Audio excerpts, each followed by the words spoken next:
ட்ரெண்டிங்கில் ஓடிக்கிட்டு இருக்கிற நம்ம வான்போட் ரச சாதம் என்னோட ஸ்டைலில் எப்படி ரெடி பண்ணுறேன்னு பார்க்கலாமா. டேஸ்ட் அட்டகாசமாக இருக்கும். இப்போ வந்து ஒரு கப் அரிசியில் வந்து கொஞ்சமாக துவரம்பருப்பு சேர்த்து ஒரு அரை மணி நேரம் ஊற வச்சுக்கலாம். இப்போ குக்கரில் வந்து நல்லெண்ணெய் சேர்த்து கடுகு, மிளகு, சீரகம், பூண்டு, பச்சை மிளகாய், தக்காளி, கருவேப்பிலெல்லாம் சேர்த்து ஒரு 2 நிமிஷம் நல்லா வதக்கினதுக்கப்புறம் ஊற வச்சுருக்கிற அரிசி பருப்பு சேர்த்து ஒரு டம்ளர் அரிசிக்கு 4 டம்ளர் தண்ணி சேர்த்து கூட மஞ்சப்பொடி, மிளகாப்பொடி, தேவையான உப்பு சேர்த்து நல்லா கலந்து விட்டுக்கலாங்க.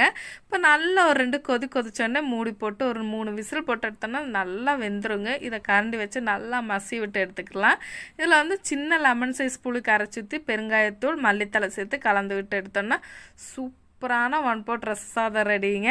இதில் வந்து நெய் ஊற்றி சாப்பிட்லாம். அதே மாதிரி அப்பளத்தை மிஸ் பண்ணிடாதீங்க. ஏன்னா அப்பளம் வந்து நல்ல ஒரு டேஸ்ட்டு கொடுக்கும் இந்த சாதத்தில் வச்சு சாப்பிட்றது. ட்ரை பண்ணி பாருங்கள். அதே மாதிரி நம்ம வீடியோஸ் உங்களுக்கு பிடிச்சிருந்தா மறக்காமல் நம்ம சேனலை சப்ஸ்கிரைப் பண்ணிடுங்க.